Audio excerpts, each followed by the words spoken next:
우리 이 시간에 함께 하나님의 말씀을 봉독하도록 하겠습니다. 에스더서 8장입니다. 제 성경으로 구약 757페이지입니다. 757페이지 에스더서 8장 3절부터 17절까지 제가 하나님의 말씀을 받들어 봉독하도록 하겠습니다. 에스더가 다시 왕 앞에서 말씀하며 왕의 발날에 엎드려 아각 사람 하만이 유다인을 해하려 한 악한 꾀를 제거하기를 울며 구하니 왕이 에스더를 향하여 금줄을 내미는지라.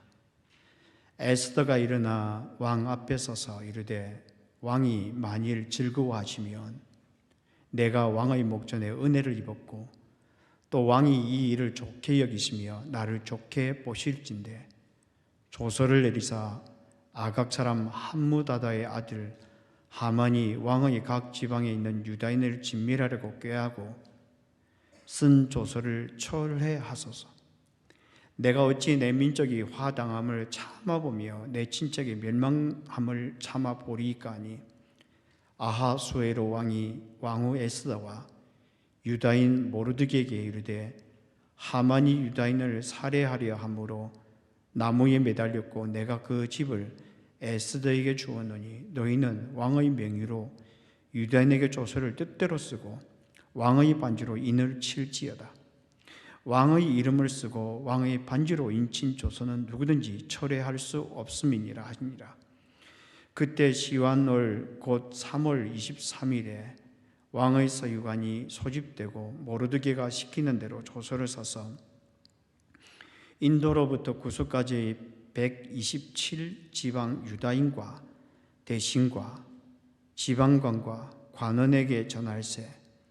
각 지방의 문자와 각 민족의 언어와 유다인의 문자와 언어로 쓰되 아하수에로 왕의 명의로 쓰고 왕의 반지로 인을 치고 그 조서를 역졸들에게 붙여 전하게 하니 그들은 왕궁에서 길러서 왕의 일에 쓰는 준말을 타는 자들이라.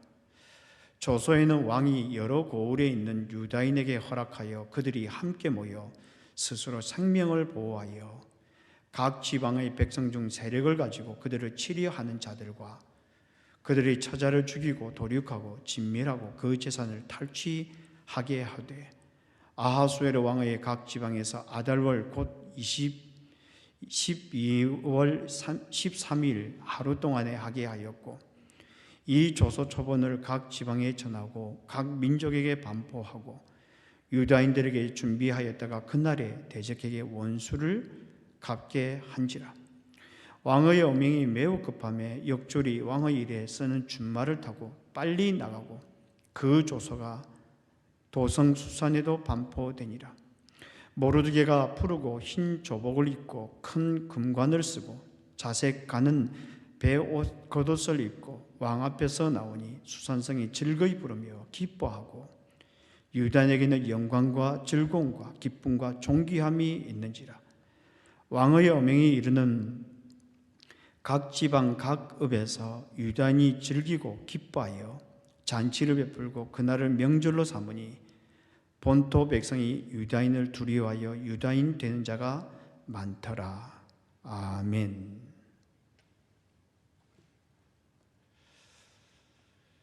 오래전에 이 집에서 좋은 일이 있기를 이라는 제목을 가진 짧은 글을 읽었습니다. 이 집에서 좋은 일이 있기를. 이 글에 보면 작가가 자신의 선배 중에 한 분이 겪었던 이야기를 소개하고 있습니다. 그 이야기인 적이 이렇습니다. 선배 중에 한 분이 사업을 하다가 모든 것을 잃어버린 한 분이 있었다고 합니다. 가진 돈을 다 잃었고요.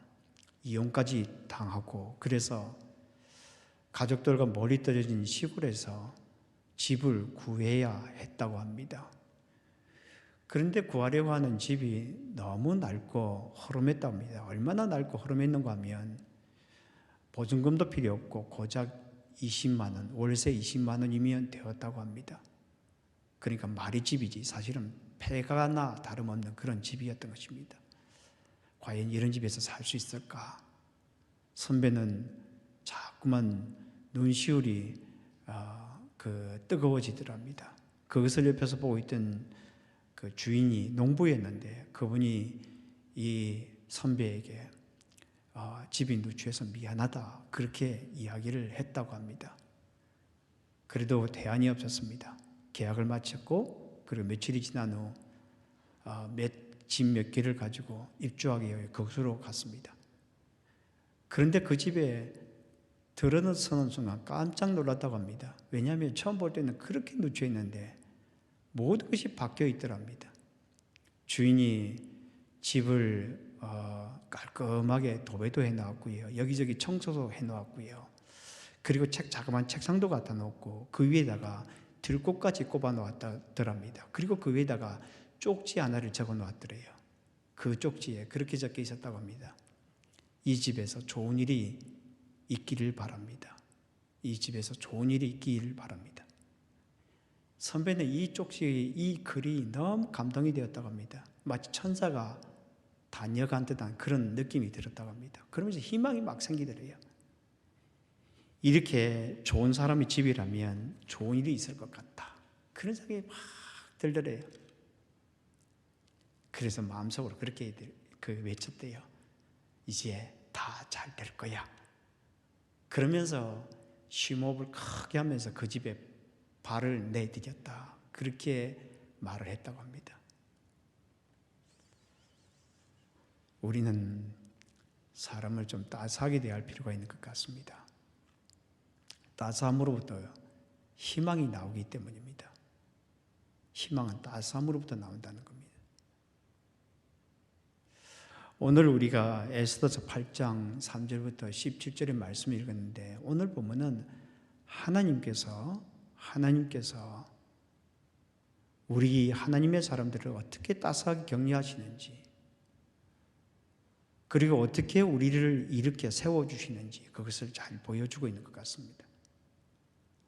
오늘 우리가 읽은 이 본문의 결론 부분에 해당하는 17절에 보면 이렇게 되어 있습니다. 왕의 어명이 이르는 각 지방 각 읍에서 유다인이 즐기고 기뻐하여 잔치를 베풀고 그날은 명절로 삼으니 본토 백성이 유다인을 두려워하여 유다인이 되는 자가 많더라.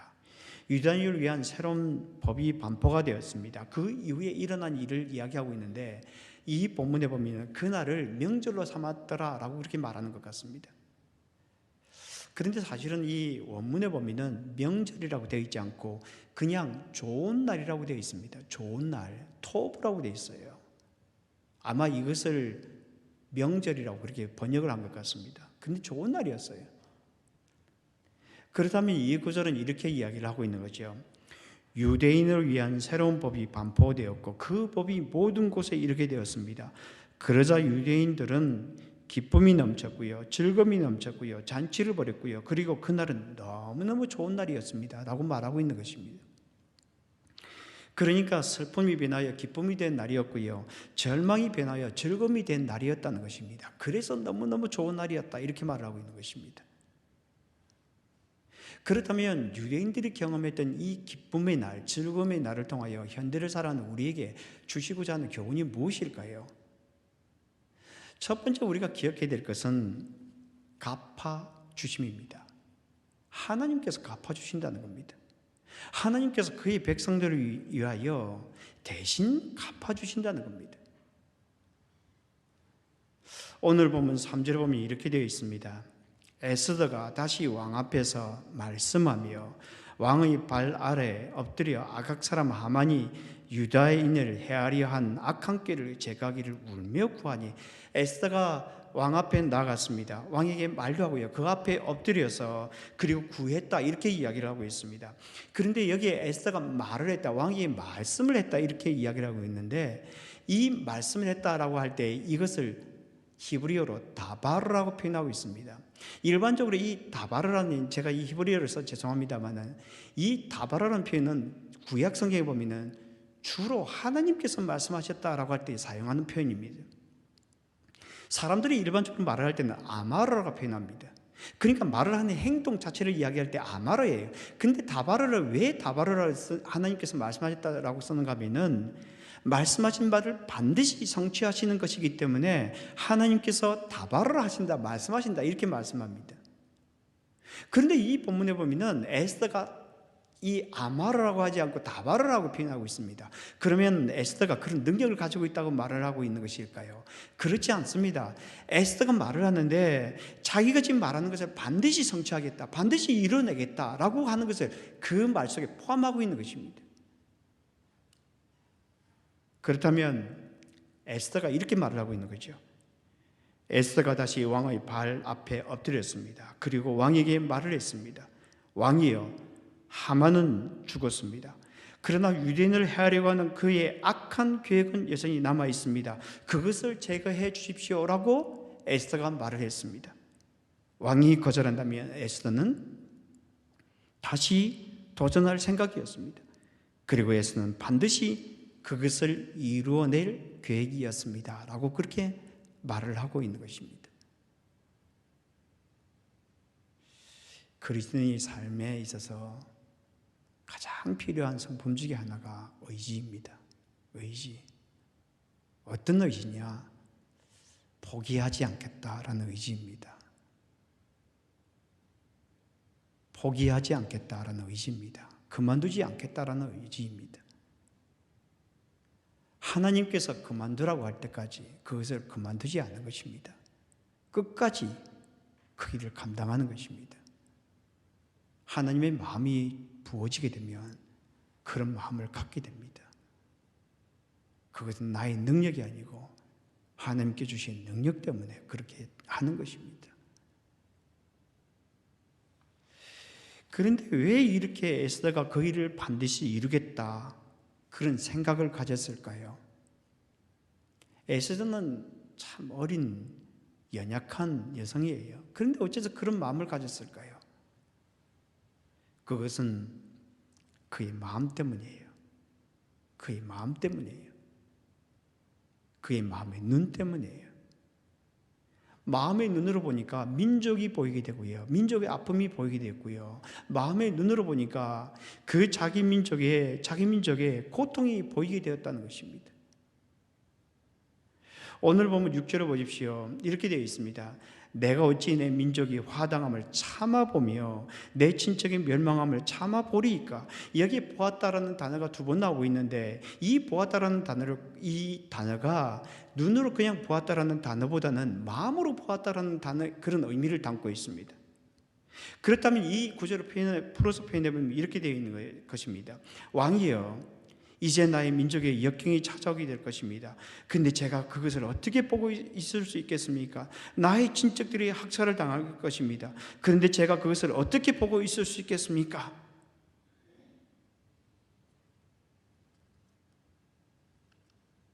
지금 에스더가 앞으로 일어날 일을 모르잖아요. 그런데 어떻게 보고 있다고 표현하고 있을까요? 마음이 담겨져 있는 겁니다. 마음이 담겨져 있는 거예요.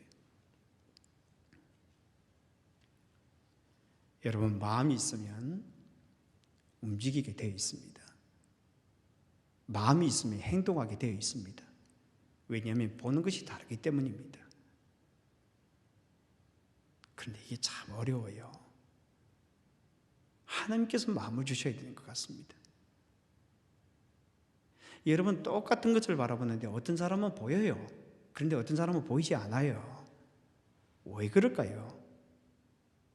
마음이에요, 마음. 우리가 하나님 앞에 깊이 엎드려서 기도하고 엎드리면은 하나님께서 무엇을 열어주시는가 하면 마음을 열어주십니다. 그러면 마음이 열리게 되면은 보는 게 달라요. 보는 게 다른 사람이 가만히 있으면 하나님 앞에 혼납니다. 그것이 보인다는 것은 그 일을 하라고 하는 거예요. 그 일을 하라고 보여주시는 거예요. 여러분, 예수님을 보십시오. 마태복음 14장에 보면은 예수님께서 기도를 마치신 후 나오셨을 때입니다. 그때 사람들이 무리가 따랐습니다. 그때 예수님은 그들이 너무너무 불쌍했습니다. 그래서 그들에게 병자를 고쳐주시고 말씀을 가르쳐 주셨어요. 저녁이 되었습니다. 그러니까 제자들이 이렇게 말합니다. 예수님, 이곳은 들녘입니다. 빈들입니다. 때가 저물어 가니 그들을 이제 보내십시오. 마을에 가서 먹을 것을 사 먹게 하십시오. 그러니까 예수님께서 이렇게 말씀하십니다. 갈 것 없다. 너희들이 먹을 것을 주어라. 갈 것 없다. 너희가 먹을 것을 주어라. 아니, 지금 예수님께서 지금 보고 있는 게 잘못 보고 있는 겁니까? 예수님과 지금 제자들이 지금 다른 걸 보고 있는 것입니까? 같은 것을 보고 있잖아요. 같은 것을 보고 있잖아요. 그런데 어째서 예수님께서 그들에게 너희가 먹을 것을 주어라 그렇게 말씀하십니까? 너희들이 정말 저 사람들을 바라면서 불쌍히 여기는 마음이 있느냐 물어보는 겁니다. 여러분, 불쌍히 여기는 마음이 있으면 길이 보이게 돼 있어요. 왜 사람들이 그걸 하지 못하는지 아십니까? 마음이 없어요. 마음이 없기 때문에 안 하는 거예요.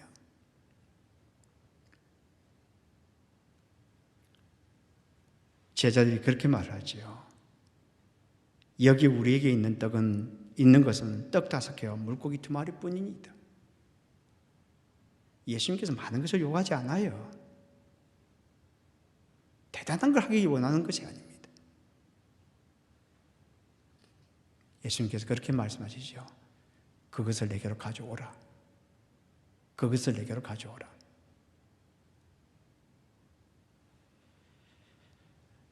혹시 우리들 가운데 믿음의 형제나 자매들을 위하여 무엇인가 해야 될 것이 있는데 무엇을 해야 될지 잘 모르는 분들이 있습니까? 안타까운 분들이 있습니까? 여러분, 많은 것을 하려고 애쓸 필요 없습니다. 사랑하려고 애쓰면 됩니다. 여러분, 그걸 생각하십니까? 여러분, 사랑하면 눈에 보여요. 사람 눈에 보입니다. 저는 성도들에게 그렇게 말하고 싶어요. 여러분, 우리 장로님, 우리 집사님들, 그리고 일꾼들에게 저는 부탁합니다. 여러분, 교회 오셔서 한번 쭉 돌아보시면서 한번 기도하면서 돌아보세요. 그냥 교회 왔다 그냥 가지 마시고 돌아보세요. 그럼 기도해 보십시오. 하나님, 이 교회 일꾼으로 저를 세워주셨습니다. 제가 무엇을 하면 좋겠습니까? 쭉 다녀보면 눈에 보여요. 제가 아침마다 새벽에 제 아내와 함께 새벽기도 마치고 이 앞에서 이 파킹장을 계속 돕니다. 그러면 저 뒤도 가보고요. 그리고 쭉 돌아봅니다. 그리고 이 전체를 한번 돌아봅니다. 그러면 저것도 치워야 되는데, 예배 시작하기 전에 저것도 치우면 참 좋겠는데, 저걸 정리하면 좋겠는데. 누가 그러더라고요. 담임 목사가 되면 이 전구 하나까지 다 보인답니다. 그래서 불이 꺼져 있으면 저 불을 좀 고치면 좋겠는데, 그런 생각이 드는 거죠.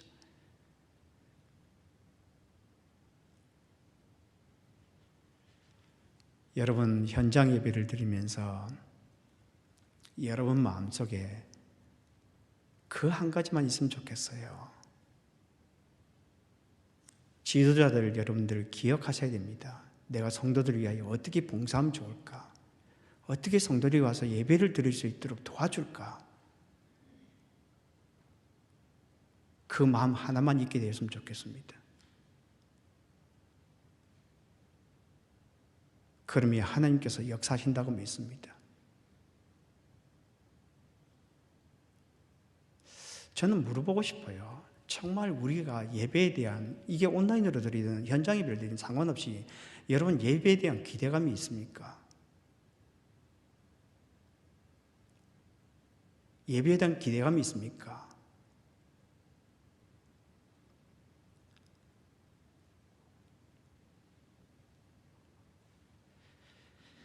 우리의 마음에 정말 필요한 것은 마음이고 사랑입니다.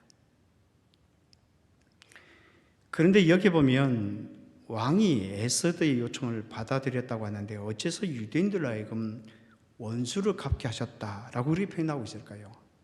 하나님은 유대인들도 사랑하고 이방인들도 사랑하잖아요. 그런데 어째서 여기에서 보면은 유대인들 하여금 원수를 갚게 하셨다 이렇게 좀 과격하게 표현하고 있을까요? 그것은 원수는 우리가 갚는 것이 아니라는 겁니다. 하나님만이 갚아주신다는 겁니다. 하나님만이 문제를 해결해 주실 수 있다는 것입니다. 여기 보면 13절에 보면 이렇게 되어 있죠. 13절에 보면 이 조서 초본을 각 지방에 전하고 각 민족에게 반포하고 유다인들에게 준비하였다가 그날에 대적에게 원수를 갚게 한지라. 여기 원수를 갚게 하였다라고 되어 있는데 이 원수를 갚았다라는 것을 이 히브리어로 나캄이라고 합니다. 나캄. 이 나캄이라는 것은 사람이 사람에게 보복하는 것을 주로 가리키는 것이 아니고요. 하나님을 대적하는 대상에 대하여 하나님께서 갚아주시는 보복을 의미할 때 사용한 단어예요. 그러니까 이 본문은 이렇게 말을 하고 있는 것입니다. 12월 13일 되면 유대인들은 대적들에게 원수를 갚게 되었습니다. 그런데 유대인들이 원수를 갚는 것이 아니었습니다. 하나님께서 원수를 갚는 날이었습니다.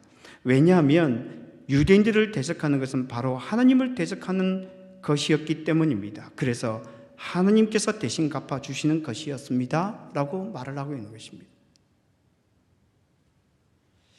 원수는 우리가 갚는 것이 아닙니다. 우리가 어려운 일이 있을 때 그 일을 우리가 갚는 것이 아닙니다. 하나님께서 갚아주셔야 합니다. 여러분 다윗을 보십시오. 사무엘상 22장에 보면 다윗이 사울을 피하여 도망을 하게 되죠. 왜냐하면 사울이 3,000명이나 되는 군대를 동원해서 이 다윗을 추격하고 있었기 때문입니다.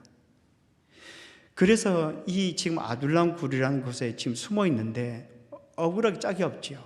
얼마나 어려웠겠습니까?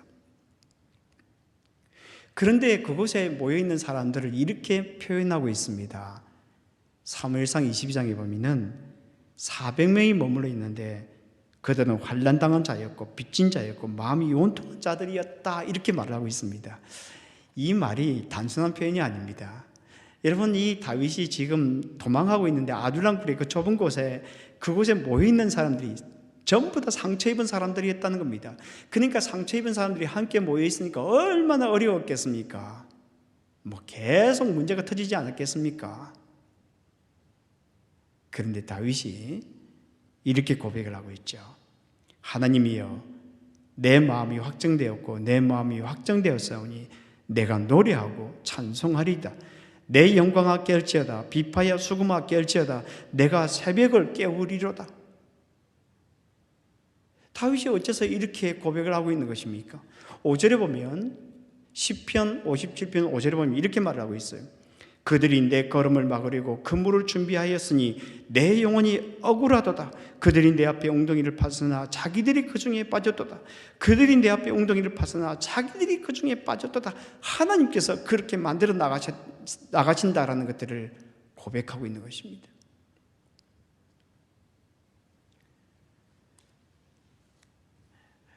이면수 목사님이라는 분이 있는데 이분은 캐나다 미랄교회에서 토론토 미랄교회에서 오랫동안 사역을 하셨죠. 그리고 지금은 은퇴를 하신 분인데 이분이 북한 사역을 참 많이 하셨던 분입니다. 엄청나게 후원을 했습니다. 주로 고아 사역들, 병원 사역들을 많이 하셨던 분인데 이분의 의도를 북한이 알았어요. 이분이 목사라는 것도 알았고 그리고 이분이 복음을 전하기 위해 온다는 것도 알았습니다. 그래도 허락을 해주었습니다.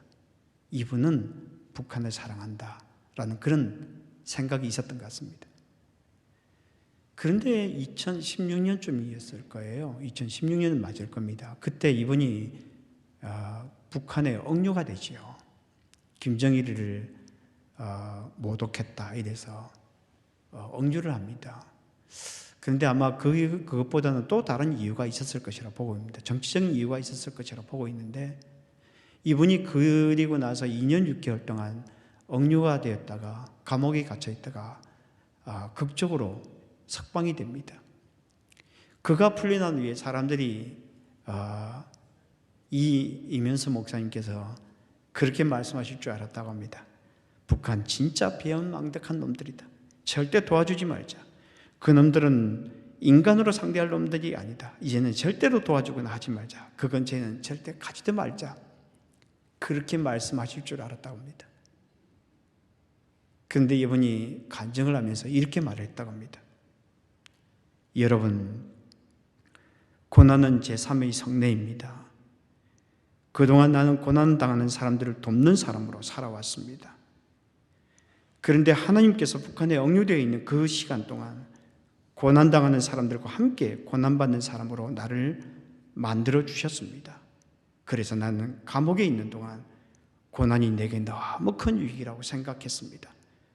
더 깊은 사랑으로 북한에 있는 동포들을 사랑해 가야겠습니다. 더 깊은 사랑으로 북한에 있는 동포들을 사랑해 가야겠습니다. 하나님이 갚아주시는 그 부분은 이런 고백들을 하게 합니다. 이런 고백들을 하게 합니다. 우리가 첫 번째 기억해야 할 것은 단어는 갚아주심입니다. 하나님께서 갚아주신다라고 하는 것입니다. 두 번째 우리가 기억해야 될 것은 무엇인가 하면 이기게 하심입니다.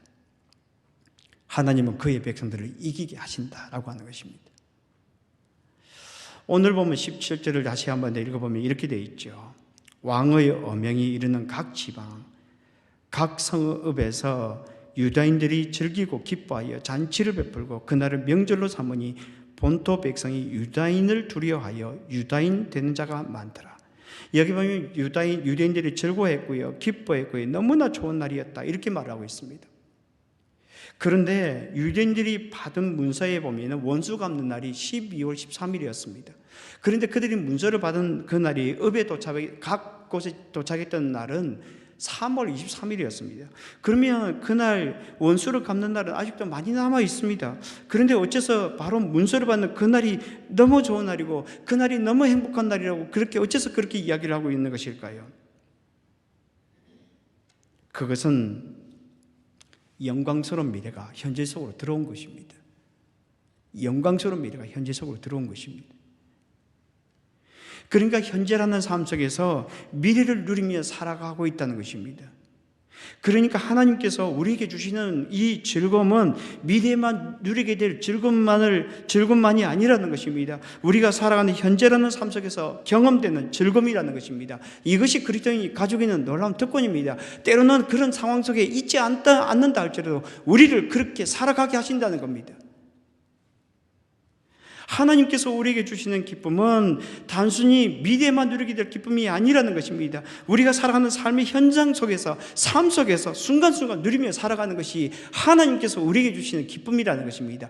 그래서 그리스도인으로 살아간다는 것은 넘어져도 다시 일어나고 절망해도 그 가운데서 기쁨을 찾아가는 것이 바로 그리스도인이라고 하는 것입니다. 여러분, 목회를 할 때에 참 어려운 일이 많아요. 그래도 일어나서 그 일을 하는 이유가 바로 이런 영광과 이런 기쁨이 있기 때문입니다.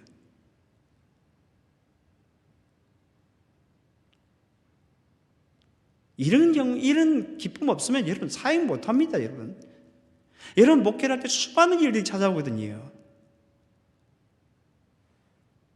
근데 하나님께서 계속 세워주시는 거예요. 다시 일으켜 주시는 거예요. 여러분, 그리스도인이 살아간다는 것이 바로 그런 영광과 그런 즐거움을 가지고 살아가는 것이 그리스도인이에요. 그래서 그리스도인을 가르쳐서 오뚜기와 같은 그런 존재다 이렇게 말하는 겁니다. 넘어져 있어도 다시 일어나는 것이 바로 그리스도인이다라고 하는 것입니다.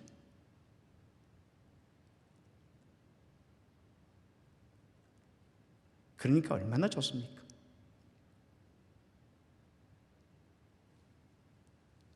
그러면 어째서 이 하나님의 백성들은 현재라는 시간에서 미래의 영광을 어째서 누리며 살아갈까요?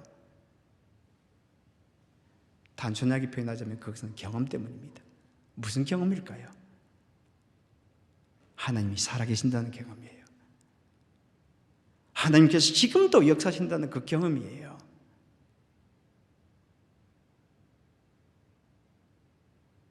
그 경험을 하게 되면 좌절해 있다가도 벌떡 일어나는 거예요. 여러분, 오늘 본문 마지막 절을 제가 다시 한 번 더 읽어보면 이렇게 되어 있어요. 유다인들이 즐기고 기뻐하여 잔치를 베풀고 그날을 명절로 삼으니 본토 백성이 유다인을 두려워하여 유다인이 되는 자가 많더라. 여기 유다인을 두려워했다고 말하는데, 이 두려워했다라는 이 단어를 히브리어로 파하드라고 부릅니다. 파하드. 이 파하드라는 것은 무슨 뜻인가 하면은 단순한 두려움이 아니고요, 하나님에 대한 두려움을 말하는 것입니다. 어떤 하나님에 대한 두려움이냐? 하나님을 경험하고 난 후에 갖게 되는 놀라움이고 두려움이라는 것입니다. 그것을 파하드라고 불러요, 여러분. 그러니까 그들이 이 페르시아 사람들이 하나님의 살아계심을 경험했다는 거예요. 그래서 그 두려움 때문에 유대인들을 두려워하게 돼 있다, 이렇게 말을 하고 있는 것입니다. 그러니까 이 본문이 이렇게 말을 하고 있는 것이죠. 유대인을 위한 새로운 법이 반포가 되었고 그 법이 모든 곳에 이르게 되었습니다. 그래서 페르시아 사람들은 하나님께서 살아계신다는 것을 경험하게 되었습니다. 그래서 그들의 마음에 하나님에 대한 두려움, 하나님에 대한 경외심이 생기게 되었습니다. 그래서 그들이 유대인에 대한 두려움이 갖게 되었습니다 라고 그렇게 말을 하고 있는 거예요.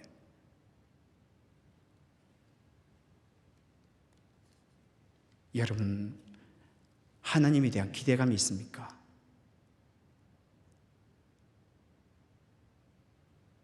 여러분, 정직하게 한번 물어보세요. 여러분, 정말 하나님에 대한 기대감이 있습니까?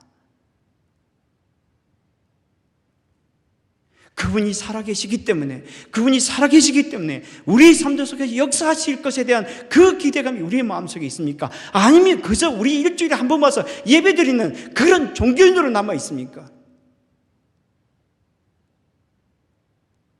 그러니까 사람들은 내 마음대로 막 살아가다가 주일에 와서 한번 딱 앉아 있는 겁니다. 그러니까 하나님은 교회만 머물러 있는 거예요.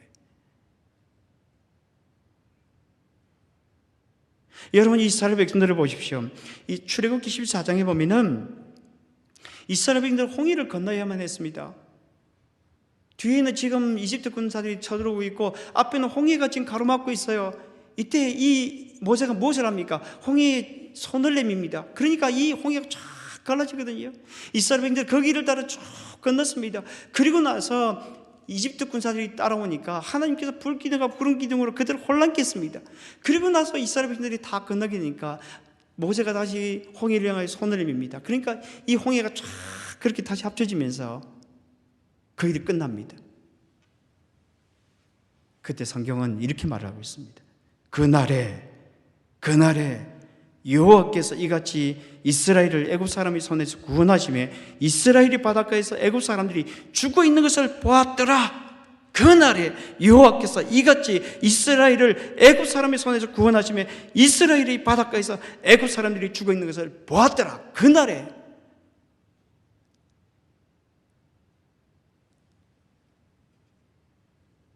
여러분, 하나님의 살아계신다는 것을 경험하게 되면 우리 살아가는 삶이 참 신이 납니다. 때때로 어려운 일이 찾아올 수도 있어요. 굉장히 신납니다. 여러분, 닉 부이치치라는 사람 아시죠? 이 닉 부이치치라는 사람 잘 아실 거예요. 해표지증이라는 그 장애를 갖고 태어났죠. 팔다리가 그 바다 표범처럼 그런 모양으로 태어났다고 해서 그렇게 하는데, 그렇게 이름을 붙이는데, 이분이 어느 책에서 그렇게 표현하고 있어요. 난 정말 축복받은 사람이다. 지금 나는 그 누구도 상상하지 못했던 인생을 즐기고 있다. 나는 내 삶을 사랑한다. 여러분, 이 팔다리 제대로 없는 이 사람이 어떻게 이런 고백을 할 수 있을까요? 이분이 이렇게 고백하고 있어요. 숨막히도록 멋진 인생, 이렇게 표현하고 있어요. 여러분, 저는 그걸 바라보면서 이야, 어떻게 이런 표현을 쓸 수 있을까? 여러분, 그렇게 표현할 수 있는 이유는 딱 하나입니다. 하나님의 살아계심을 경험하는 거예요. 이분이 19살에 세례를 받고 그 이후로부터 자기의 경험을 막 간증하는데 어느 날 캘리포니아 어느 교회에 초대를 받아서 갔다고 합니다. 그게 평상시와 다름없는 그런 집회였대요. 그런데 그 앞에서 어떤 말씀을 나눌까 막 정리를 하고 있는데 성가대에서 닉이야, 닉 이런 소리를 듣고 쳐다보니까 거기 성가대에 계시는 어떤 한 분이 어르신께서 자기 옆에 앉아있는 어떤 한 젊은 부부의 아기를 가르치더랍니다. 그런데 그 아기가 그 부모가 아이를 들어오는데 자기가 똑같더래요. 팔다리가 없더랍니다. 그 순간 이런 생각이 들었답니다. 나는 이 교회 교인들을 격려하고 기운을 북돋아 주기 위해서였다.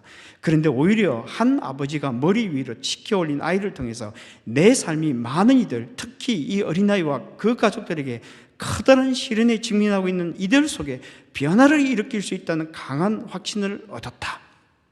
그러니까 하나님께서 자기를 보내신 목적을 알았던 겁니다. 하나님께서 자기가 그렇게 그것을 보여준 거예요. 그것을 보게 된 겁니다.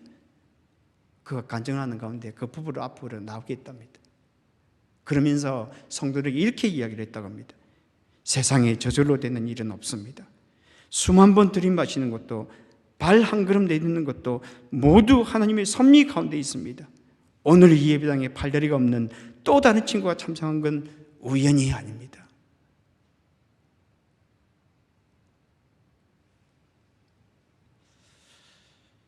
오늘 보면 17절에 보면 이렇게 되어 있죠.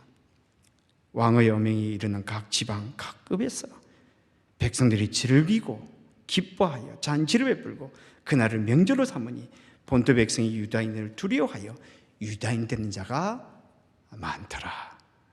그날은 기쁨의 날이었고 즐거움의 날이었습니다. 어째서 그럴까요? 갚아주심입니다. 하나님께서 대신 갚아주신다는 겁니다. 또 하나는 이기게 하심입니다. 살아계신 하나님께서 이기게 하신다는 겁니다.